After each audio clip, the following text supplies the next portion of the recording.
Baik, Assalamualaikum warahmatullahi wabarakatuh. Perkenalkan, nama saya Yuli Pawalia.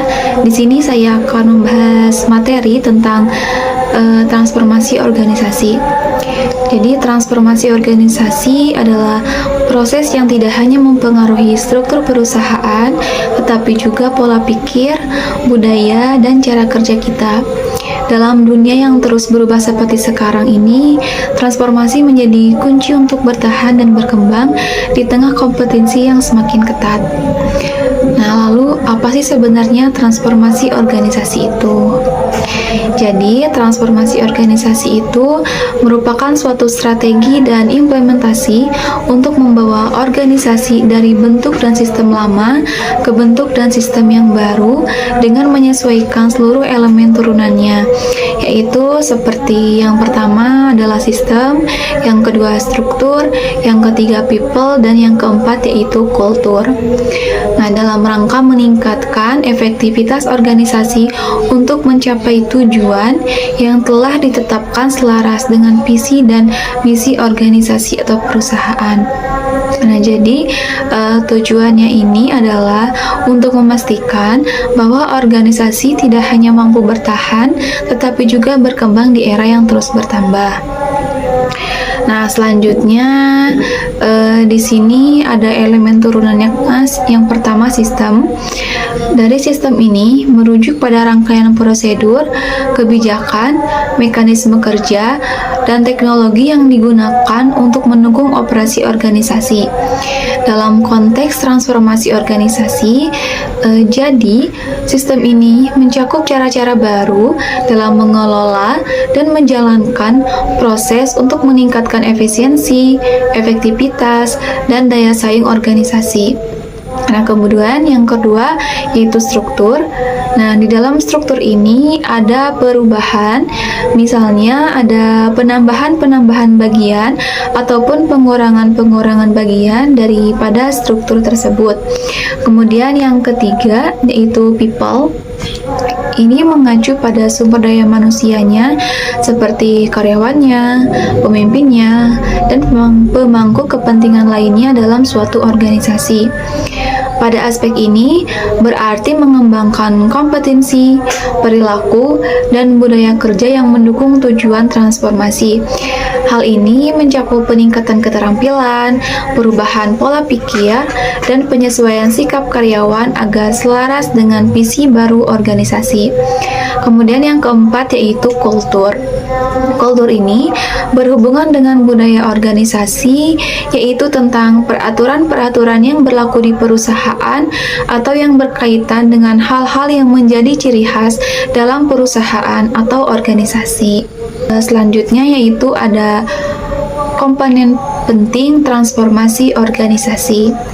Nah, jadi transformasi organisasi ini tidak bisa dilakukan secara sembarangan.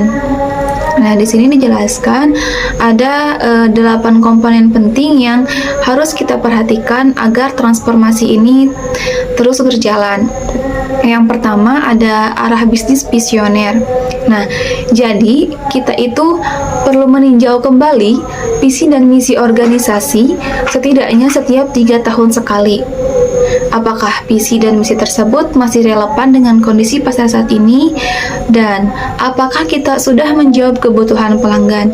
Jadi, dengan memastikan arah bisnis, kita tetap visioner, kita juga bisa tetap berada di jalur yang benar. Kemudian yang kedua yaitu kesiapan untuk berubah.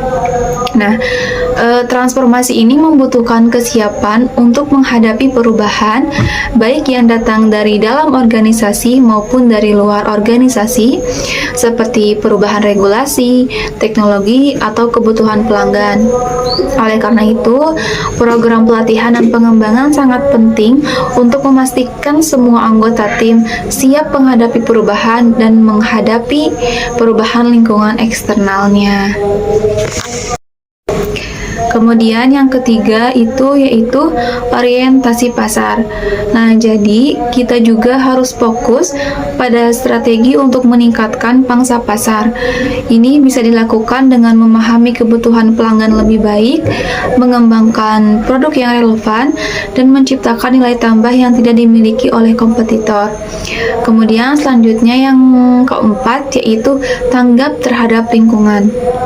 Nah, dunia bisnis itu penuh dengan peluang dan ancaman, jadi kita harus memiliki program yang dapat mengenali kekuatan internal kita, sekaligus mengidentifikasi ancaman yang dari luar.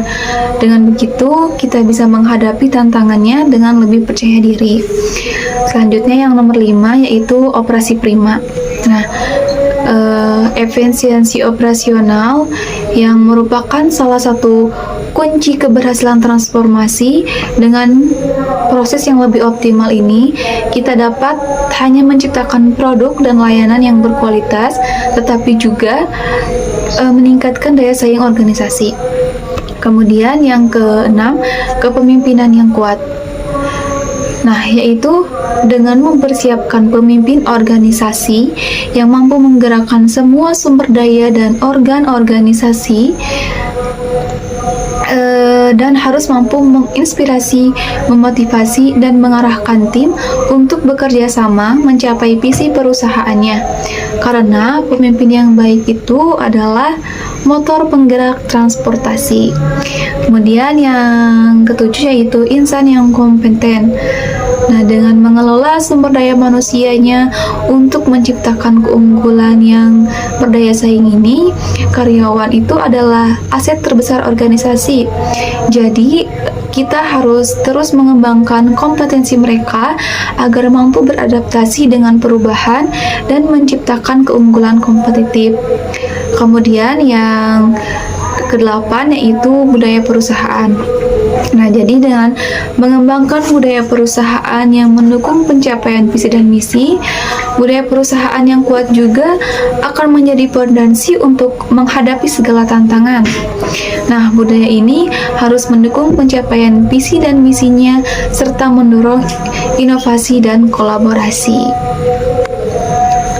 Kemudian selanjutnya ada langkah-langkah transformasi organisasi.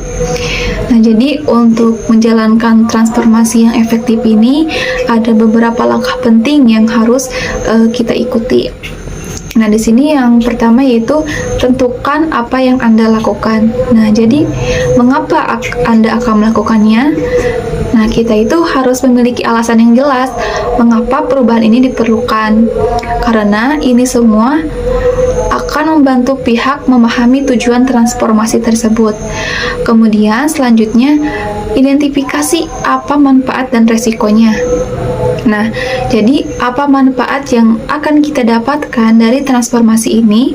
Kemudian, apa sih resikonya jika kita tidak berubah? Nah, analisis ini membantu kita untuk membuat rencana yang lebih matang. Kemudian yang kedua yaitu ciptakan rasa urgensi untuk mempertahankan jangka panjang. Nah, perubahan tidak akan terjadi jika semua orang merasa nyaman. Jadi, kita harus menciptakan rasa urgensi tersebut dan memastikan bahwa semua orang paham perubahan ini adalah prioritas. Kemudian yang ketiga yaitu menetapkan tata kelola dan manajemen. Itu dengan cara membentuk koalisi pemimpin yang kuat untuk menuju sukses. Nah, jadi transformasi ini memerlukan dukungan dari para pemimpin di setiap level organisasi. Jadi mereka itu adalah agen perubahan yang memastikan semua rencana berjalan dengan lancar. Kemudian yang keempat, libatkan pemangku kepentingan utama. Nah, transformasi ini tidak bisa dilakukan sendirian. Jadi kita perlu melibatkan semua pihak, terutama manajer dan karyawannya, agar perusahaan ini diterima dan diimplementasikan dengan cara yang baik.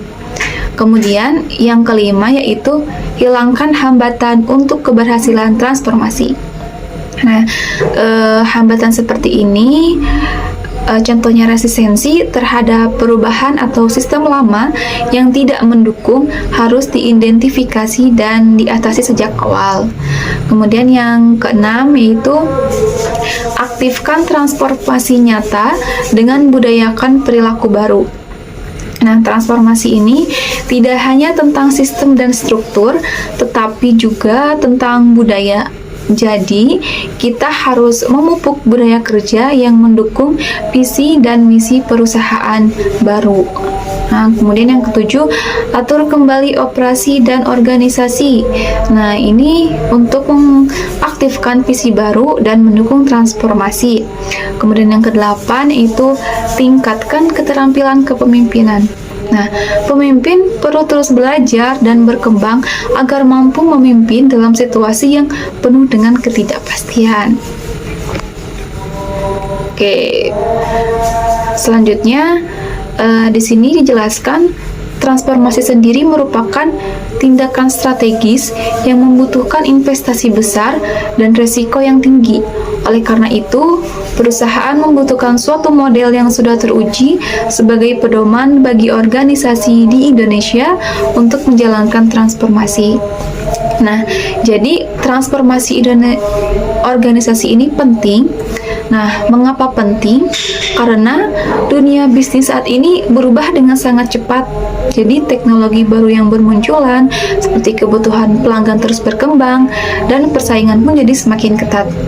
Nah, jika organisasi tidak bertransformasi, maka kita akan berisiko tertinggal gitu. Jadi, transformasi itu memungkinkan kita untuk tetap relevan dengan kebutuhan pelanggan, mengadopsi teknologi baru untuk meningkatkan efisiensi, menangkap peluang baru di pasar, dan menciptakan perusahaan yang berkelanjutan dan inovatif. Oke. Selanjutnya, transformasi organisasi ini dilakukan untuk menjadi perusahaan yang berkelanjutan, inovatif, dan memiliki nilai tambah lebih tinggi. Nah, jadi di sini diibaratkan memberari, transformasi itu adalah maraton yang membutuhkan daya tahan tinggi dan napas panjang. Dalam setiap waktu dan tahapannya itu harus bisa menampilkan kemajuan dan harus ada hasil nyata jangka pendek atau quick win. Dan jadi, transformasi organisasi itu bukan perjalanan yang mudah, tetapi hasilnya akan tetap sangat berarti.